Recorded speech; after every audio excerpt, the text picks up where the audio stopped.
વિદ્યાર્થી મિત્રો, ધોરણ 12 ચેપ્ટર નંબર 2 સપુષ્પી વનસ્પતિમાં લિંગી પ્રજનન, કે જેમાં આપણે ગયા વિડીયોમાં પરાગનયન અને તેના પ્રકારોનો અભ્યાસ કર્યો. આજે આપણે ત્યાંથી આગળ વધીએ તો પરાગનયન માટેના વાહકો, પરાગનયન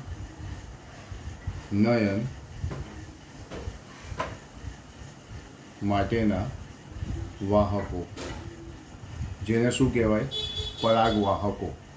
જેને શું કહેવામાં આવે છે? પરાગવાહકો.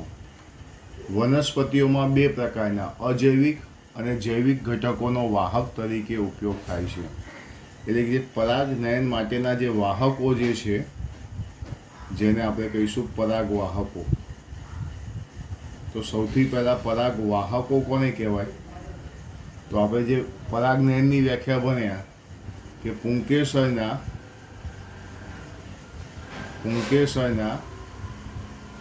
પરાગાશયમાંથી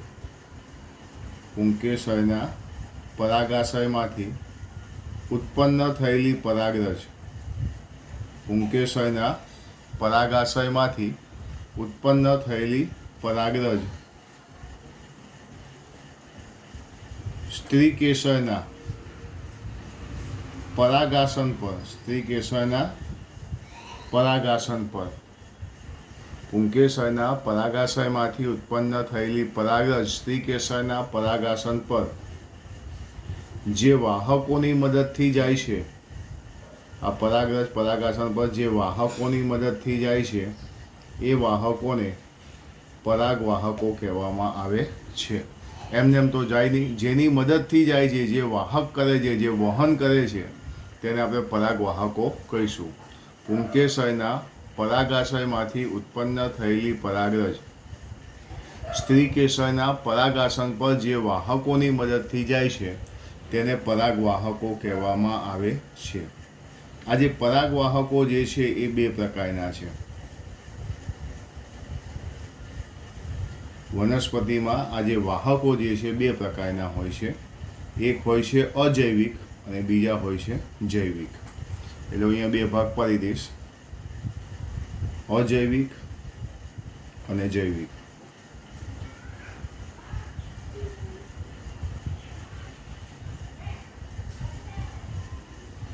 હવે વાત કરીએ અજૈવિક. તો અજૈવિકની અંદર કોનો સમાવેશ થાય? પવન અને પાણીનો. અજૈવિકમાં સમાવેશ કોનો થાય? પવન અને પાણીનો. જ્યારે જૈવિકની અંદર સમાવેશ થાય છે પ્રાણીનો. એની અંદર સમાવેશ થાય છે પ્રાણીનો. મોટાભાગની વનસ્પતિ પરાગનયન તરીકે જૈવિક વાહકોનો ઉપયોગ વધુ કરે છે. આ જે જૈવિક વાહકો જે છે એનો મોટાભાગની વનસ્પતિમાં વધુ ઉપયોગ થાય છે. મોટાભાગની વનસ્પતિમાં જૈવિક વાહકોનો વધુ ઉપયોગ થાય છે. ખૂબ જ ઓછી માત્રામાં વનસ્પતિમાં અજૈવિક વાહકોનો ઉપયોગ થાય છે. એટલે અજૈવિક વાહકોનો ઉપયોગ ઓછી માત્રામાં થાય છે, જૈવિકનો ઉપયોગ વધુ માત્રામાં થાય છે. પવન અને પાણી બંને દ્વારા પરાગનયનમાં પરાગરજની પરાગાસનમાં સંપર્ક આવવાની શક્યતા રહેલી છે. પવન કે પાણી દ્વારા પરાગરજ ક્યાં પહોંચે? પરાગાસનના સંપર્કમાં આવે છે. બરાબર છે? તો અહીં આપણે પવન અને પાણી જે છે એની અંદર પરાગરજ વધુ માત્રામાં ઉત્પન્ન થાય. પવન અને પાણીમાં કેવું હોય? પરાગરજ વધુ માત્રામાં ઉત્પન્ન થાય. અહીંયા વધુ માત્રામાં ઉત્પન્ન થતી નથી. અજૈવિકમાં પવન અને પાણી દ્વારા જે થાય છે એમાં પરાગરજ મેક્સિમમ ઉત્પન્ન થાય છે, પરાગરજ ઓછી માત્રામાં ઉત્પન્ન થાય છે. તો પહેલાં તો મેં તમને અહીંયા કીધું પરાગવાહકો વિશેની માહિતી. પુંકેસરના પરાગાશયમાંથી ઉત્પન્ન થયેલી પરાગરજ સ્ત્રીકેસરના પરાગાસન પર જે વાહકોની મદદથી જાય છે તેને પરાગવાહકો કહે છે. પરાગવાહકોમાં અજૈવિક અને જૈવિક એમ બે પ્રકારના ઘટકોનો સમાવેશ થાય. અહીંયા પવન, પાણી, અહીંયા પ્રાણી. અહીંયા આનો ઉપયોગ વધુ માત્રામાં થાય છે, આનો ઉપયોગ ઓછી માત્રામાં થાય છે. અહીંયા પરાગરજ મેક્સિમમ ઉત્પન્ન થશે, અહીંયા પરાગરજ ઓછી માત્રામાં ઉત્પન્ન થાય છે. હું અહીંયા એવું લખું કે પરાગરજ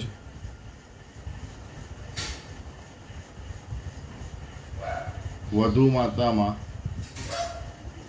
ઉત્પન્ન થાય છે, જ્યારે અહીંયા આપણે જોવા જઈએ તો પરાગરજ જે છે ઓછી માત્રામાં ઉત્પન્ન થાય છે. ઓકે, તો સૌથી પહેલાં હું તમને અહીંયા સમજાવીશ પવન દ્વારા પરાગનયન. પવનની મદદથી કેવી રીતે પરાગનયન થાય છે, પછી પાણીની મદદથી કેવી રીતે થાય છે, અને પછી પ્રાણીની મદદથી કેવી રીતે થાય છે. તો સૌથી પહેલાં આપણે ભણીશું પવન દ્વારા પરાગનયન. હવે જ્યારે પવન દ્વારા પરાગનયન જ્યારે આપણે ભણી રહ્યા છીએ એને અંગ્રેજીમાં કહેવાય છે એનિમોફિલી. પવન દ્વારા પરાગનયન એટલે આ પરાગરજ જે છે ને પવનની મદદથી જશે. કોની મદદથી જશે? પવનની મદદથી જવાની છે. હવે પવનની મદદથી જશે તો કેવી રીતે જશે એ બધી વસ્તુ આપણે લોજિકલી છે જો ધ્યાન રાખશો તો એકદમ ઇઝી છે. તો પહેલાં આપણે જોઈશું પવન દ્વારા પરાગનયન. સૌથી પહેલાં શું જોઈશું? પવન દ્વારા પરાગનયન. આને કહેવામાં આવે છે એનેમોફિલી.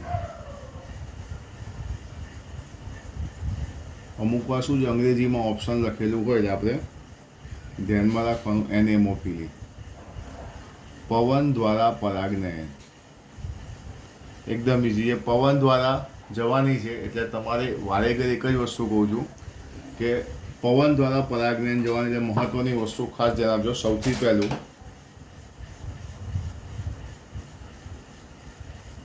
કે પરાગરજ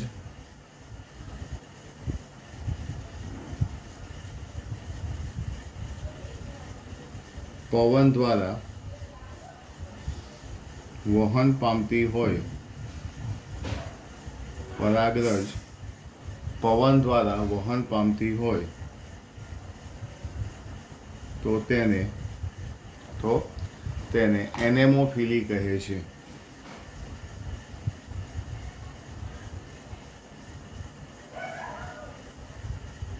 તો તેને એનેમોફિલી કહેવાય છે. ઓકે, આ વ્યાખ્યા થઈ ગઈ. હવે ખાલી સમજૂતી માટે હું તમને કહી રહ્યો છું કે મેં તમને જે કીધું ધારો કે પુંકેસર છે, આપણે બધાને ખબર છે કે આ પરાગાશર, અહીંયાથી પરાગરજ ઉત્પન્ન થવાની. ઓકે, અને આ સ્ત્રી કેસર છે. સ્ત્રી કેસરનો ઉપરનો ભાગ જે તમને દેખાય છે ભાગ કયો છે? પરાગાસન છે. આ પરાગવાહિની છે. નીચેનો ભાગ છે બીજાશય છે, જે આપણને ખબર છે. ચલો, પવન દ્વારા પરાગનયન થવાનું છે તો એમાં બેઝિકલી મુદ્દા બનાવો.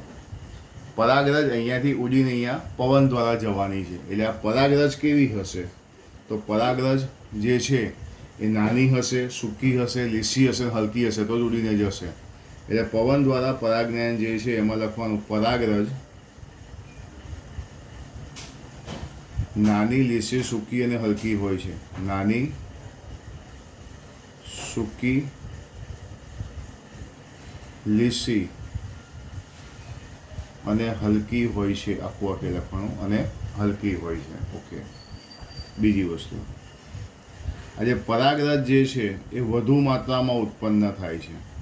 પરાગરજ કેવી ઉત્પન્ન થશે? વધુ માત્રા. કારણ કે અહીંયાથી ઉડીને અહીંયા જવાનું છે તો પોસિબિલિટી છે કે અમુક તો વેસ્ટેજ જવાની છે. એટલે પરાગરજ વધુ માત્રામાં ઉત્પન્ન થાય છે. પરાગરજ વધુ માત્રામાં ઉત્પન્ન થાય છે કારણ કે તેના વ્યયની સંભાવના વધુ છે. કારણ કે તેના વ્યયની સંભાવના વધુ છે. કારણ કે તે વ્યય પામશે, નુકસાન પામશે, તેની શક્યતા કેવી છે? વધુ છે. તો ચલો, પરાગરજ કેવી છે? નાની છે, સૂકી છે, લીસી છે, હલકી છે. પરાગરજ કેવી છે? વધુ માત્રામાં ઉત્પન્ન થાય છે કારણ કે તેના વ્યયની સંભાવના કેવી છે? વધુ છે. ચલો, એના પછીના મુદ્દા લખીશું પુષ્પ. તો પુષ્પની અંદર નર પુષ્પ અને માદા પુષ્પ એ બંને કેવા હશે? અલગ અલગ હશે તો જ આ ક્રિયા બનશે. એટલે સામાન્ય રીતે પુષ્પ કેવા હોય છે? એકલિંગી હોય છે. પુષ્પ કેવા હોય છે? એકલિંગી. એટલે પવન દ્વારા જો પરાગનયન થતું હોય તો તે એકલિંગી પુષ્પમાં જ થાય છે. બીજું, આની અંદર નર પુષ્પ કેવું હોય? વધુ ઊંચાઈએ હોય. માદા પુષ્પ ઓછી ઊંચાઈએ હોય. એટલે સીધી પરાગરજ ક્યાં શકે? માદા પુષ્પ ઉપર જઈ શકે. એટલે અહીંયા આપણે લખીશું નર પુષ્પ વધુ ઊંચાઈએ, નર પુષ્પ વધુ ઊંચાઈએ અને માદા પુષ્પ ઓછી ઊંચાઈએ આવેલા હોય છે. અને માદા પુષ્પ ઓછી ઊંચાઈએ આવેલા હોય છે. નર પુષ્પ વધુ ઊંચાઈએ, માદા પુષ્પ જે છે ઓછી ઊંચાઈએ આવેલા હોય છે. એના પછી આ જે પુષ્પ જે છે એ વિશિષ્ટ આકાર, વિશિષ્ટ રંગ, વિશિષ્ટ વાસ કે મધયુક્ત હોતા નથી,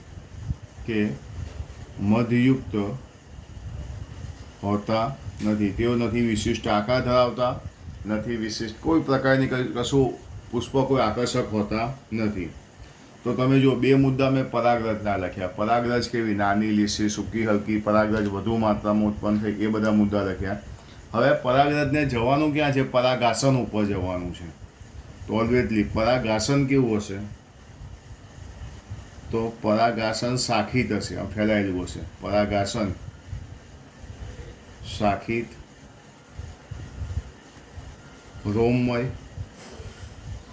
અને ચિકાસયુક્ત હોય છે. શાખિત, રોમમય અને ચિકાસયુક્ત હોય છે. આવું હોવાનું કારણ સીધી પરાગરજ આવીને ત્યાં ચોંટી જાય. એક આ વસ્તુ ખાસ બધા ધ્યાન રાખજો. ચલો પછી પવન દ્વારા પરાગનયન થતું હોય તેના ઉદાહરણની આપણે ચર્ચા કરીએ. તો પવન દ્વારા પરાગનયન થતું હોય તેના ઉદાહરણમાં આવશે મકાઈ, બીજું આવશે નારિયેળી, ત્રીજું આવશે ઘાસ,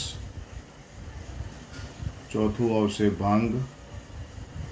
આ બધા શું કહેવાય? પવન દ્વારા પરાગનયન. પવન દ્વારા પરાગનયન સમજાવો તો આપણે આટલા મુદ્દા 2 થી 3 માર્ક્સની અંદર પૂછી શકાય. એકદમ ઇઝી છે. પવન દ્વારા પરાગનયન, જેને એનિમોફિલી કહે. પરાગરજ પવન દ્વારા વહન પામતી હોય તો તેને એનિમોફિલી કહે છે. પરાગરજ નાની, સૂકી, લીસી અને હલકી હોય છે. પરાગરજ વધુ માત્રામાં ઉત્પન્ન થાય છે, વ્યયની સંભાવના વધુ છે. તેના પુષ્પ એકલિંગી હોય છે. નર પુષ્પ વધુ ઊંચાઈએ અને માદા પુષ્પ ઓછી ઊંચાઈએ આવેલા હોય છે. પરાગાસન શાખિત, રોમમય, ચિકાસયુક્ત હોય છે. ઉદાહરણ આપણે લખ્યું મકાઈ છે, નારિયેળી છે, ઘાસ છે, એ બધી વસ્તુ આપણે લખી. આ કોના દ્વારા હતું? પવન દ્વારા પરાગનયન. કોઈ હતું? પવન દ્વારા પરાગનયન, જેને કહેવાય છે એનેમોફિલી. તો હવે આપણે જોઈશું પાણી દ્વારા પરાગનયન. પાણી દ્વારા પરાગનયન જે છે એને કહેવામાં આવે છે હાઇડ્રોફિલી.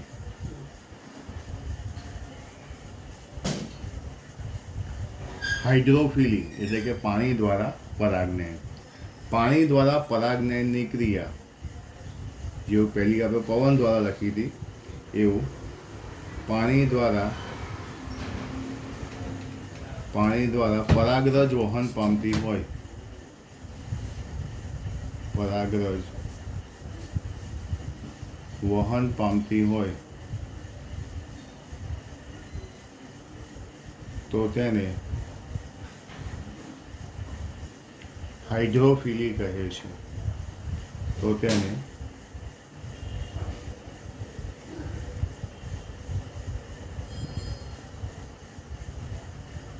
તેને હાઇડ્રોફિલી કહે છે. પાણી દ્વારા પરાગરજ વહન પામતી હોય તો તેને હાઇડ્રોફિલી કહે છે. સેકન્ડ થિંગ, ખૂબ જ ઓછી માત્રામાં લગભગ 30 જેટલી મર્યાદિત પ્રજાતિઓમાં જોવા મળે છે. બરાબર? તે ખૂબ જ ઓછી માત્રામાં, જેમ કે 30 જલીય અથવા 30 જાતિઓમાં જોવા મળે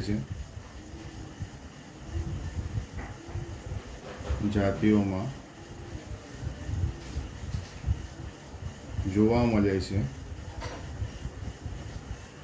જેમાંથી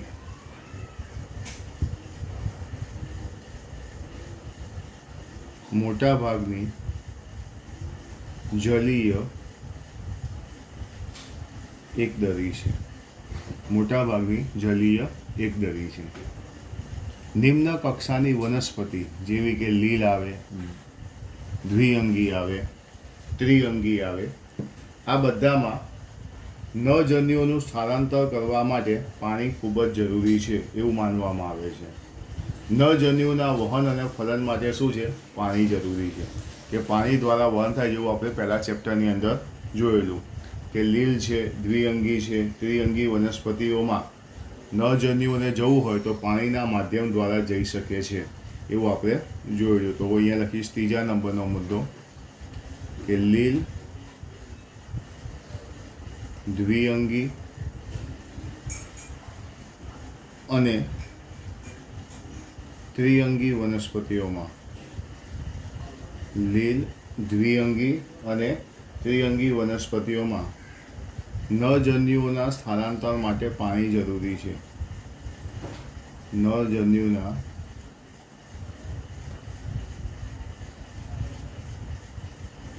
સ્થળાંતરણ માટે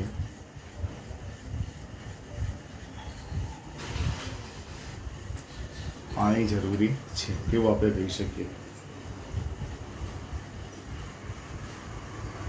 એના પછી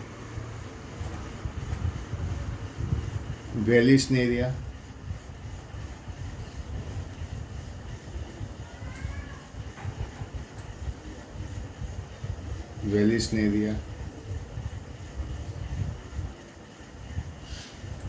હાઇડ્રીલા, વેલિસનેરિયા અને હાઇડ્રીલા આ જોવા જઈએ તો આ બંને શું છે? મીઠા પાણીમાં ઉગે છે.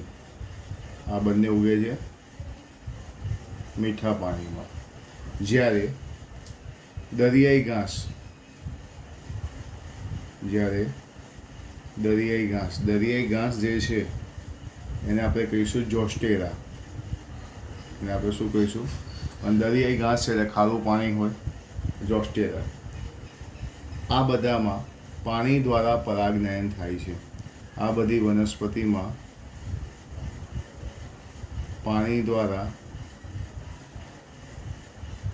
પરાગનયન થાય. વેલિસનેરિયા અને હાઇડ્રીલા જેવી જલીય મીઠા પાણીની વનસ્પતિ તેમજ દરિયાઈ ઘાસની અંદર પાણી દ્વારા પરાગનયન થાય છે.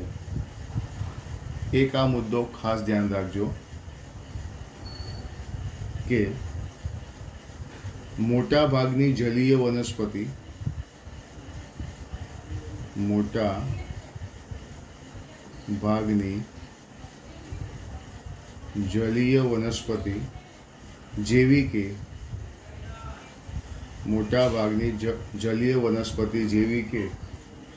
જલકુંભી અને જલીય લીલી,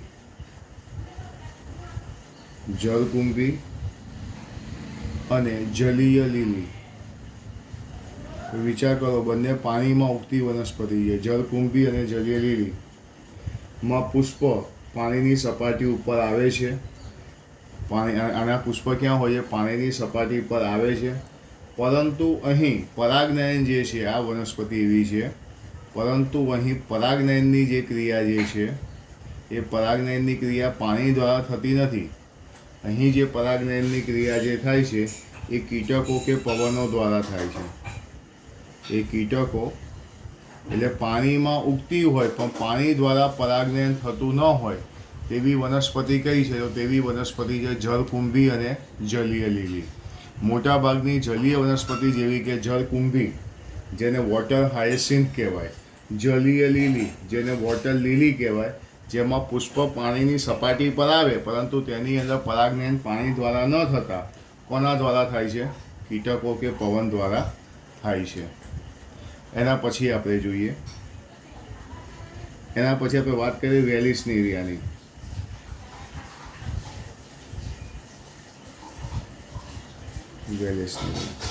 વેલિસનેરિયા નામની જે વનસ્પતિ જે છે એ વનસ્પતિ પાણીની અંદર જોવા મળે છે. એ વનસ્પતિ ક્યાં જોવા મળે છે? પાણીની અંદર જોવા મળે છે.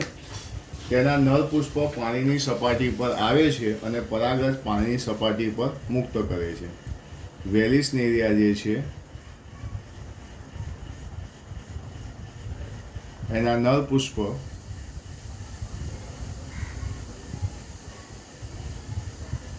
પાણીની સપાટી પર આવે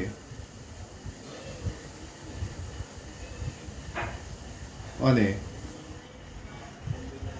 પરાગરજ શું કરે છે? મુક્ત કરે છે. માદા પુષ્પ પાણીની અંદર હોય છે. માદા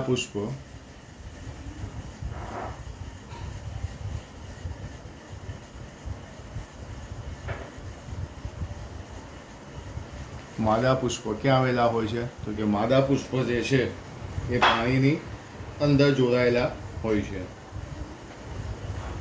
માદા પુષ્પ પાણીની અંદર જોડાયેલા હોય છે. તેમાં લાંબા વૃંતના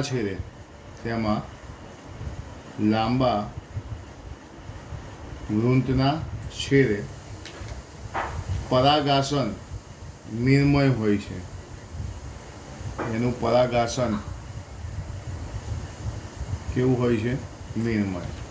નર પુષ્પો પાણીની સપાટી પર આવે, પરાગરજ મુક્ત કરે.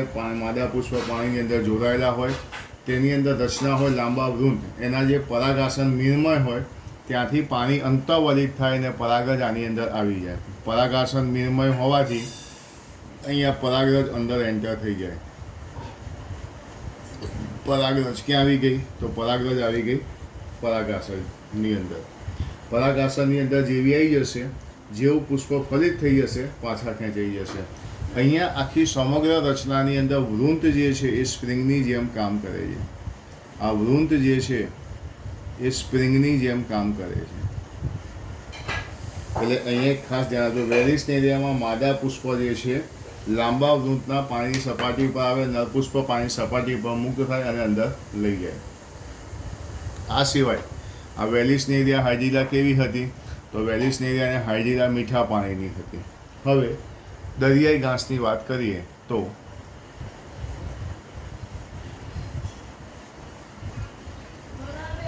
દરિયાઈ ઘાસ કે જેને શું કહેવાય? જોસ્ટેરા. દરિયાઈ ઘાસમાં માદા પુષ્પ જે છે એ પાણીમાં નિમગ્ન રહે છે. માદા પુષ્પ પાણીમાં કેવા રહે છે? નિમગ્ન રહે છે. અને પરાગરજ પાણીની અંદર મુક્ત થાય છે. પરાગરજ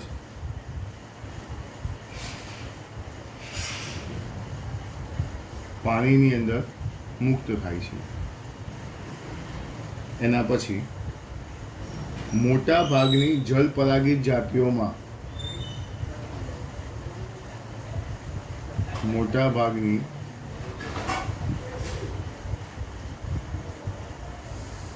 જલપરાગિત જાતિઓમાં પરાગરજ ભીના મ્યુસિલેસથી આવરિત હોય છે. ભીના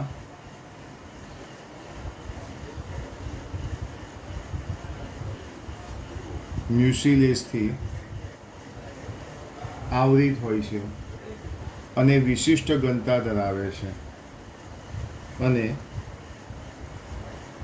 વિશિષ્ટ ઘનતા ધરાવે છે.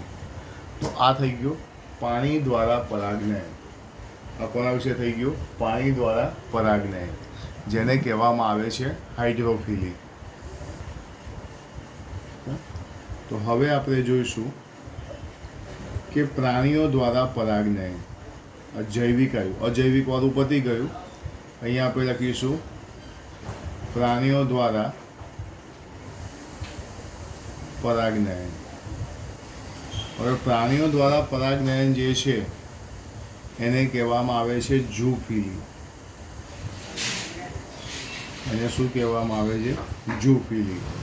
એટલે પરાગનયનની ક્રિયા પ્રાણીઓ દ્વારા થાય છે. બરોબર છે? એટલે હું અહીંયા લખીશ સૌથી પહેલી વસ્તુ, પ્રાણીઓ દ્વારા પરાગનયન થતું હોય, પ્રાણીઓ દ્વારા પરાગનયન થતું હોય તેના સામાન્ય પરાગવાહકોના નામ આપવા હોય તો જુઓ, એની અંદર સામાન્ય પરાગવાહકો કયા? તો સામાન્ય પરાગવાહકોમાં આવશે પક્ષીઓ. પક્ષીઓની અંદર બે પક્ષીઓના નામ લખીશું. પહેલું લખીશું સનબર્ડ અને બીજું લખીશું હમિંગ બર્ડ. પહેલું શું લખીશું? સનબર્ડ અને બીજું લખીશું હમિંગ બર્ડ. સનબર્ડ એટલે શું કહેવાય? દેવચકલી. હમિંગ બર્ડ એટલે ગુંજન કરતા પક્ષીઓ. આ જે છે એ પક્ષીઓ ચામાચીડિયા,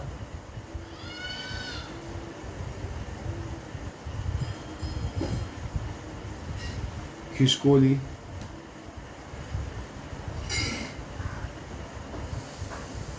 અને ગોકળગાય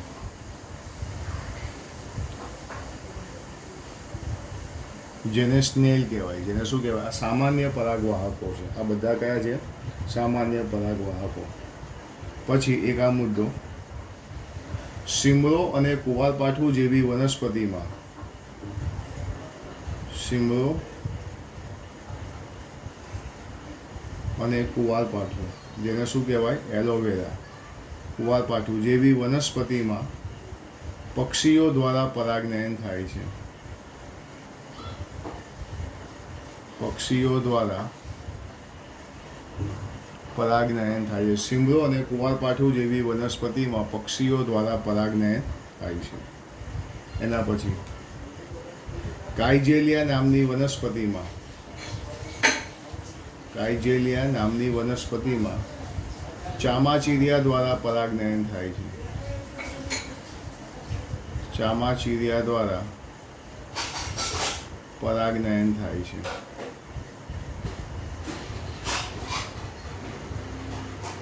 એના પછી મોટા પ્રાણી જેવા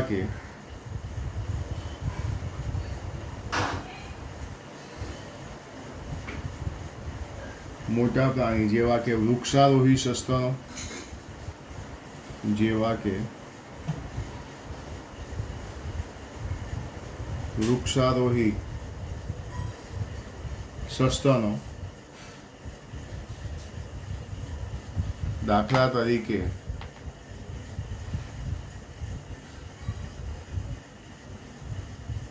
લેમુર,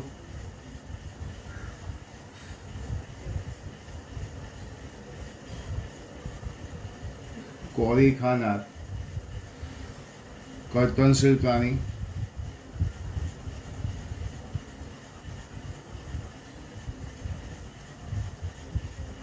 અથવા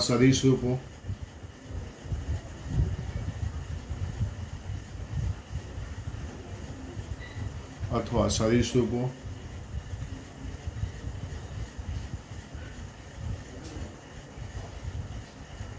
ગેકો ગરોળી,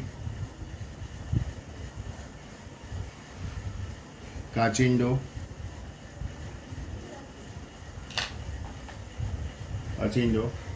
પણ કેટલીક જાતિઓમાં પરાગવાહકો તરીકે નોંધાયા છે.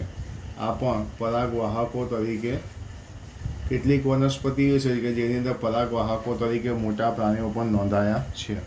તો આ જે પ્રાણીઓ દ્વારા પરાગનયન, જેને કહેવાય ઝૂફીલી, સામાન્ય પરાગવાહકો કયા છે? કઈ વનસ્પતિમાં પક્ષીઓ દ્વારા પરાગનયન થાય છે? કઈ વનસ્પતિ એવી છે જેમાં ચામાચીડિયા દ્વારા પરાગનયન થાય છે?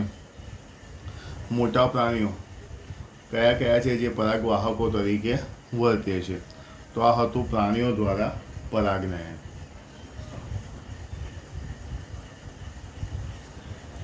ત્યાર પછી આપણે જોઈશું કીટકો દ્વારા પરાગનયન. કીટકો દ્વારા પરાગનયન, જેને કહેવામાં આવે છે એન્ટેમોફિલી.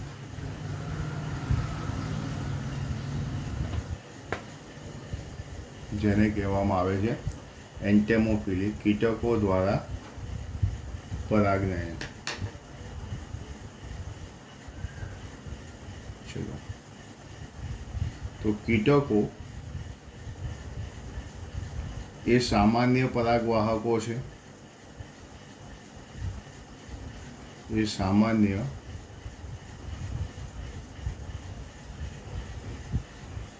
પરાગવાહકો છે, જેથી આ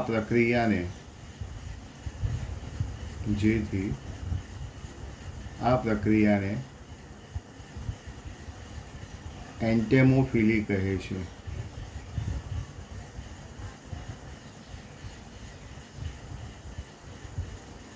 જે પ્રાણી પરાગનયનનો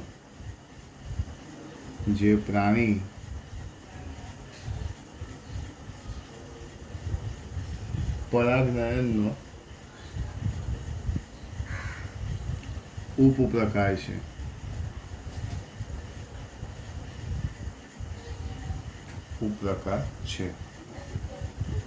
અહીંયા આપણે જોઈએ પરાગવાહકો કયા કયા આવે.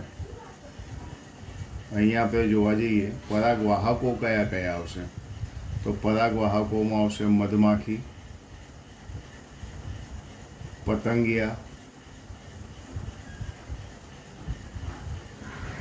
માખીઓ,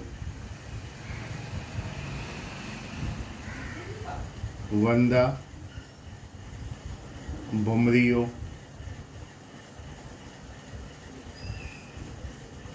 કીડીઓ, જંતુઓ વગેરે એ પરાગવાહકો કહેવાશે.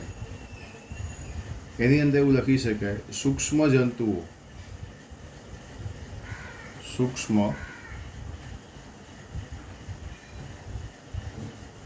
જંતુઓ તેમાં પણ ખાસ કરીને મધમાખીઓ પ્રભાવી જૈવિક વાહકો છે. MCQ માટે IMP. પ્રભાવી જૈવિક વાહકો તરીકે કોણ છે? મધમાખીઓ, કે જે પ્રભાવી જૈવિક વાહકો છે. ઓકે, હવે પછીનો મુદ્દો. હવે કીટકો દ્વારા પરાગનયન થાય છે. પરાગનયન કોના દ્વારા થાય છે? કીટકો દ્વારા. હવે ઓલવેઝ વસ્તુ કીટકો દ્વારા પરાગનયન થતું હોય એટલે પુષ્પો જોરદાર હોય તો લખવાનું કીટ પરાગિત પુષ્પો. કીટ પરાગિત પુષ્પો નિશ્ચિત પ્રકારના કીટકોને આકર્ષવા માટે પુષ્પો જે છે એ કીટકોને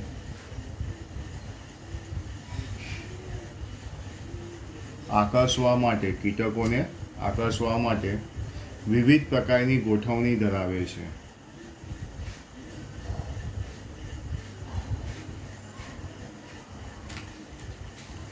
વિવિધ પ્રકારની ગોઠવણી ધરાવે છે.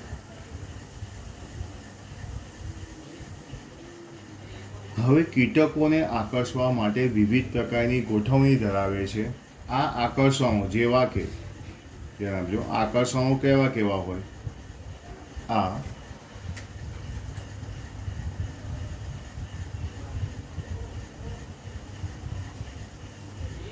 આકર્ષણો જેવા કે નિશ્ચિત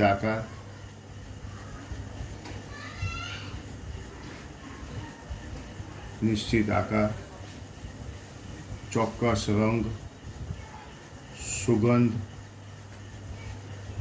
અને ખાદ્ય પદાર્થ ધરાવે છે કે જેના કારણે કીટકો ત્યાં આવે અને પરાગરજનું વહન થાય. બરાબર. કેટલીક વનસ્પતિ એવી પણ હોય કે જેમાં પુષ્પો ભેગા થઈને આકર્ષક પુષ્પ વિન્યાસ પણ ધરાવે છે. કેટલીક વનસ્પતિમાં પુષ્પો એકઠા થઈને આકર્ષક પુષ્પ વિન્યાસ પણ ધરાવે છે. તો કીટ પરાગિત વનસ્પતિના પુષ્પ કીટકોને આકર્ષવા માટે વિવિધ પ્રકારની ગોઠવણી ધરાવે છે. આકર્ષણો જેવા કે નિશ્ચિત આકાર, રંગ, સુગંધ, ખાદ્ય પદાર્થ હોય છે. કેટલીક વનસ્પતિમાં પુષ્પો એકઠા થઈને આકર્ષક પુષ્પ વિન્યાસ પણ ધરાવે છે. સામાન્ય રીતે આવી વનસ્પતિમાં પરાગરજ ઓછી માત્રામાં ઉત્પન્ન થાય છે. પરાગરજ ઓછી માત્રામાં પરાગરજ જે છે એ ઓછી માત્રામાં ઉત્પન્ન થાય છે. કેમ ઓછી માત્રામાં ઉત્પન્ન થાય? કારણ કે જ્યારે કીટક તેની પર બેસે ત્યારે જ તેનું વિતરણ થવાનું હોય છે. એટલે અહીંયા પરાગરજ ઓછી માત્રામાં ઉત્પન્ન થાય છે. સેકન્ડ થિંગ, પરાગરજ જે છે એ રોમમય, પરાગરજ જે છે રોમમય, કંટકીય અને ચિકાસયુક્ત હોય છે, કે જેના કારણે સીધી કીટકોના શરીરને શું થઈ જાય? ચોંટી જાય. સીધા કીટકોના શરીર સાથે ચોંટી જાય છે. અને એક છેલ્લી વસ્તુ કે સુરણ વનસ્પતિ માખી દ્વારા,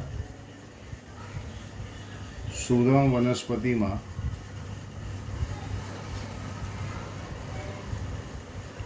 માખી દ્વારા અને યુક્કા વનસ્પતિમાં જંતુ દ્વારા પરાગનયન થાય છે. જંતુ દ્વારા પરાગનયન થાય છે. ફરીથી એકવાર, સુરણ વનસ્પતિમાં માખી દ્વારા અને યુક્કા વનસ્પતિમાં જંતુ દ્વારા પરાગનયનની ક્રિયા થાય છે. સુરણ વનસ્પતિમાં માખી દ્વારા, યુક્કા વનસ્પતિમાં જંતુ દ્વારા પરાગનયનની ક્રિયા થાય છે. તો અહીં આજે આપણે 4 વસ્તુ શીખ્યા. પવન દ્વારા પરાગનયન, પાણી દ્વારા પરાગનયન, પવન દ્વારા પરાગનયન, પાણી દ્વારા પરાગનયન, પ્રાણી દ્વારા પરાગનયન અને કીટકો દ્વારા પરાગનયન. આ બધા ટોપિક તમારે એકવાર PDF પ્રમાણે લખવાના છે અને તૈયાર કરવાના છે. તો અહીંયા સુધી આપણે રાખીશું પરાગવાહકો.